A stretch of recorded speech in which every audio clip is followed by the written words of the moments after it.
him saying that he went on Miraj is something that was aligned for them. What was so different about that it made some people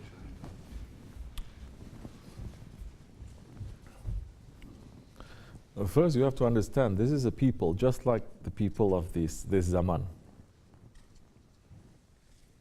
Always look to us. People of the first Jahiliyyah, they don't believe there is a creator. People of first Jahiliyyah, they don't believe that there is a heaven and a hell. They don't believe there is an afterlife. Correct? They don't believe in that. Their understanding of something that is supernatural is very low, very common. You understand? It is just superstition. That is the nearest that they get to something other than the material world. Correct? Okay. For them to believe that there is an Allah, that there is going to be a life after death, is something that is so difficult for them. Wasn't it? Impossible. Just like today. Majority don't believe. Well, I don't know if we're going to come back. There's no proof, they're saying. No one has ever died and come back. And I said, you idiot. So many they have done that. But you're not able to see.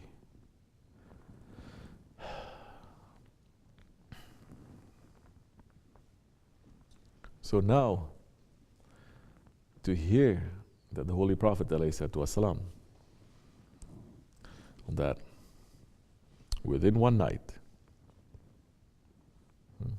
within, let's say, a split second, because the Miraj, though he traveled from Mecca to Qudus, making so many stops along the way, from Qudus, door was open for him to go to the different skies and the different heavens, and reaching to Sidratul Muntaha, and then to be beyond that, to be in the presence of Allah subhanahu wa ta'ala, traveling for usually Allah saying what? 4 times 40,000. Doesn't matter. Hundreds of thousands of light years traveling, staying there with his Lord, and then coming back, and then going through the paradises again. And don't forget, he went back and forth to Allah subhanahu wa ta'ala. Musa alayhi salam says, go back. There's a deeper secret to that. It's not just about that. You understand? So, all that. But when the Prophet ﷺ was returned, the pitcher, there's a water next to his bed. He was knocked down. When he came back, the water was still dripping. So Allah created time inside of time. How difficult is that for our Lord? It's not difficult at all. Allah can create time inside of time, inside of time. And He can create space inside of a space. And that, for those people, shocking, unbelievable. Because there are people, like the people of today, they are just running after their own senses and satisfying their own senses. When you're satisfying just your desire, your animal side, then your spiritual side, you're choking it.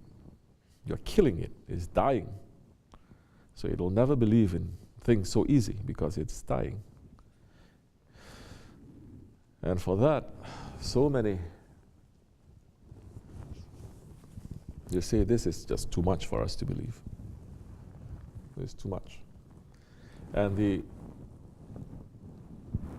unbelievers, the Quraysh unbelievers, they did something which was very simple for everyone to understand how unbelievable it is. They said to the Prophet ﷺ, they're saying, take 1 foot up, pick up 1 foot. And he did. And he says, now pick up the other foot. Prophet ﷺ put 1 foot down, pick up the other. He says, no. They said, you claim that you went here and then, you cannot even put 2 feet up. He says, no, I'm not claiming, I'm going. He says, I'm claiming my Lord took me. Which the surah is saying that Allah took. Now that is another secret there. Allah taking is different. You going is different. And so, it's one of the reasons why they need to see so many miracles, so that they understand that there is another reality beyond this reality. And that can wake them up. So, do we need to see miracles here?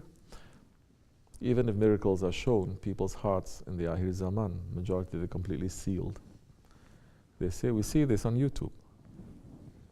What's so great about this? We see this, we see this, we see this. Yet they are chasing after.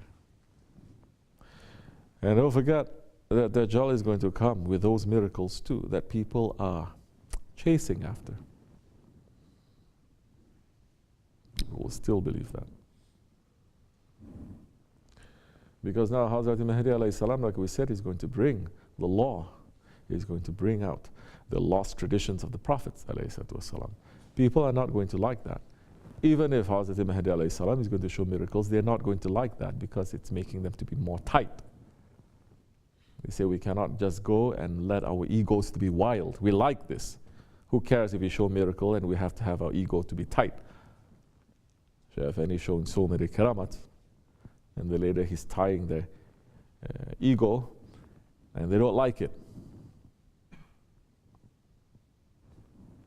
And then they wait until he passes.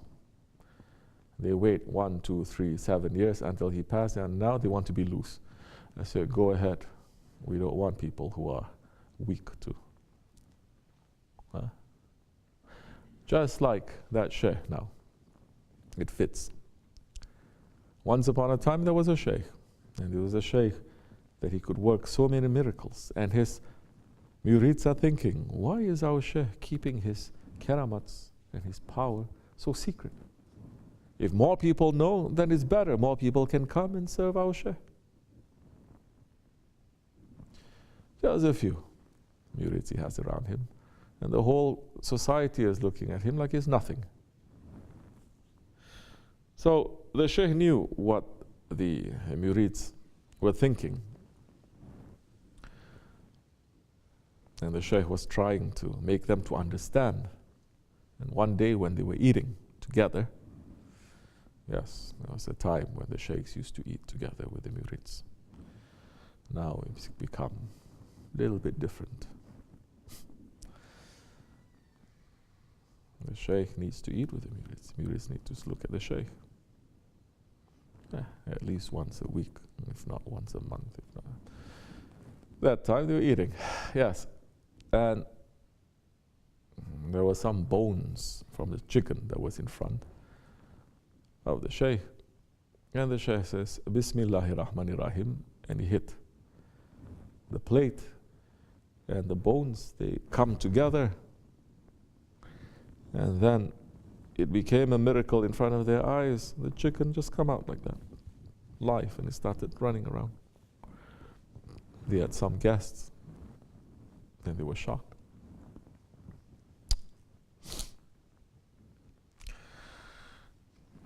The murids start speaking about this miracle. The guests start speaking about this miracle. They say, this one Shaykh is so great, he can do this. He can bring the dead back into life. Before you know it, 1 week later, when the Shaykh was sitting down, his Dergahı usually have 5, 7 people. Now it's filled up with hundreds of people. They're all wanting to see this miracle from the Shaykh. The Shaykh looking around, look at his murids, giving them a hard look like this. Putting his head down, he started eating. They were eating and they were watching. Bismillah ar-Rahman ar-Rahim. The Shaykh was eating Bismillah ar-Rahman ar-Rahim. With every mouthful, must say. After a while, the Shaykh was eating, he moved his body a little bit, and then he let go one. How they say in America, they let one rip.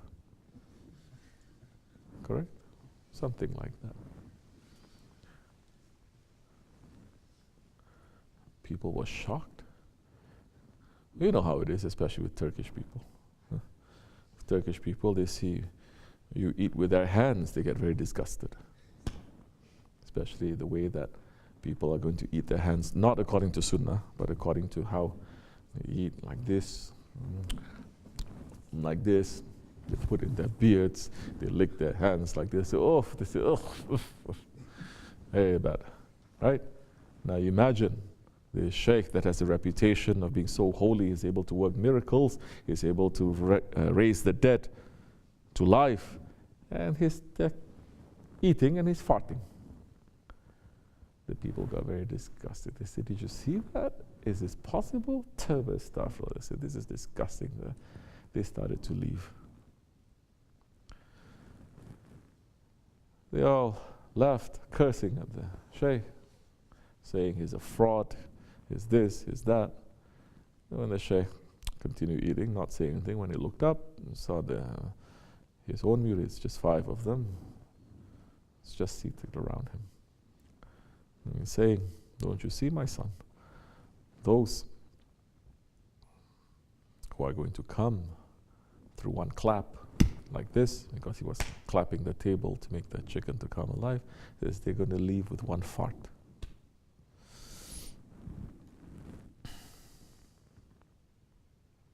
So many, they're coming because of that clap.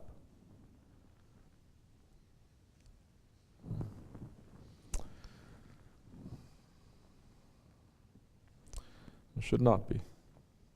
We're not coming for that. Besides, what is the Shaykh trying to say? What is the Shaykh trying to say, raising those chickens to become alive? What is Isa alayhi salam trying to say?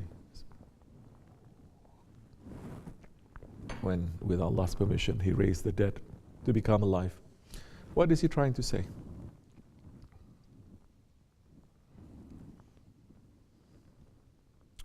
Isa alayhi salam raised the dead with Allah's permission. The Prophet alayhi salam, he made the hearts that are dead to become alive. Did the Prophet alayhi salam raise the dead? Yes. I'm not going to enter into that tonight. The saints of Allah, they're able to do that. Which one is harder? Which one is harder, to bring the meat and the bones to become alive, or to make the heart that has been dead, to bring that to life? So this is what we should be concentrating on. First, understanding how our hearts are dead, and then knowing what is it when it becomes alive, what it must beat with. Not with nafs, not with your hawa, but with Allah. Inshallah. We'll speak more about this, but we need proper circumstances also. Because some of you are very tired. This kind of talk is also very heavy, because whatever is coming down is heavy. And we have to put it properly. وَمِنَ اللَّهِ تَوْفِيقُ الْفَاتِحَةِ.